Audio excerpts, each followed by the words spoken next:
स्वागत है आपका। आज हम आपको गोवर्धन पूजा के विषय में बताएंगे। ये पूरा सप्ताह दिवाली वीक चल रहा है और त्योहारों का भव्य सीजन चल रहा है। तो आज के दिन हम आपको बताते हैं कि गोवर्धन पूजा क्यों की जाती है और इसका महत्व क्या है। देखिए, गोवर्धन पूजा एक हमारे समाज जो पृथ्वी है, जो हमारी पूरी प्रकृति है, उस प्रकृति से सीधा संबंध स्थापित किया जाता है।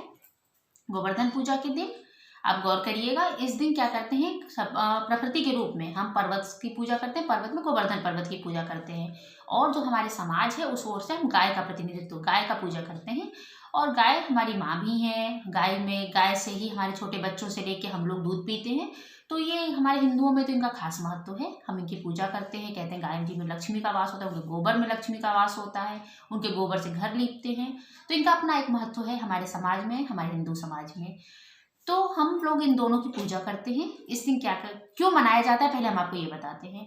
हुआ ये था, पहले प्राचीन काल में जब द्वापर युग था तो भगवान कृष्ण के यहाँ पे गोकुल में सब जगह पूजा होती थी भगवान इंद्र की।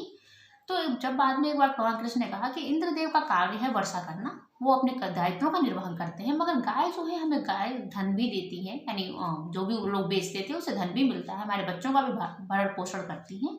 तो हमारा कर्तव्य है कि हम इनकी पूजा करें, हम गोवर्धन जी की पूजा करें, जिनके छत्र छाया में हम लोग रहते हैं, जिनके जो वो पैदा होते हैं, उनसे हमारी गायें चरती हैं। तो हमें इनकी पूजा करनी चाहिए। तो उस दिन गोवर्धन जी की पूजा की थी सब ग्वाल वालों ने। तो भगवान इंद्र जो हैं वो उस दिन बहुत नाराज हुए थे, और नाराज होकर उन्होंने पूरे गोकुल को पूरे ब्रज प्रांत को जो है वो जलमग्न कर दिया था। तो भगवान ने उन्हीं गोवर्धन पर्वत को अपनी कनिष्ठा उंगली पे, छोटी वाली उंगली पे उठा करके और 7 दिनों तक रक्षा की थी। उसके गुफाओं में जो है वो सारे ब्रजवासी चले गए थे गायों को लेके, और उन्होंने अकेले, भगवान कृष्ण ने उसको उठाया था, और सुदर्शन चक्र से वो जो पानी आसपास आ रहा था वो लगातार सूख रहा था। तो ये कहानी बहुत महत्वपूर्ण है।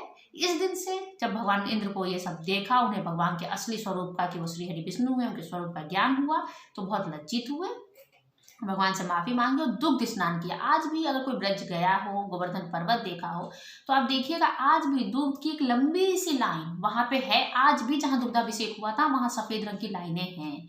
तो इसलिए इसका बहुत ज्यादा महत्व है। और गोवर्धन पूजा के दिन अन्नकूट की भी पूजा की जाती है। अन्नकूट मतलब सारे जो कच्चे पक्के सब्जियां होती हैं उनको कच्चा पक्का भोग बना के और पूजा की जाती है। बाजरा भी डाला जाता है, इस तरह से इनकी पूजा की जाती है। गायों को, बैल को, जो भी हमारे गोधन है, गोधन में सिर्फ गायें ही नहीं, वो हमारे जो भी बैल हैं जिसे कृषि की जाती है, वो सबको भी नहला धुला के इनका श्रृंगार करके इनकी पूजा की जाती है। पूजा कर इनकी आरती की जाती है, इनको भोग दिया जाता है, 56 भोग बनते हैं।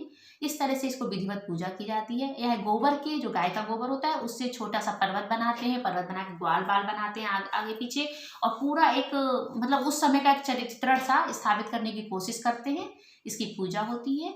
ये इस बार जो है नवंबर में हमारे पड़ रहा है, 15 नवंबर के दिन। ये वैसे मनाया जाता है कार्तिक मास शुक्ल पक्ष प्रतिपदा की तिथि में, और इंग्लिश कैलेंडर से जिस दिन भी आ जाए, इस बार 15 नवंबर को है। तो इस दिन गोवर्धन की पूजा की जाती है और हर घर में ये पूजा होती है। पहले शुरू में तो ब्रज में होती थी, लेकिन धीरे धीरे पूरे भारतवर्ष में फैल गई। वो औरतें भी इसमें पूजा करती हैं जिनके संतान नहीं होती, गोवर्धन से संतान मांगती हैं। और एक तरह से अगर इसे सामाजिक रूप से देखा जाए तो प्रकृति और मानव और जीव यानी जानवरों के बीच में एक संबंध स्थापित करने की भी कोशिश की गई है। इन सबको एक महत्व देने की कोशिश की गई है। तो इस साल गोवर्धन पूजा को बहुत धूमधाम से मनाएं और अपनी प्रकृति, अपने मानव समाज और प्राणी मात्र के प्रति जो ये भावना है उसको उजागर करें। नमस्कार।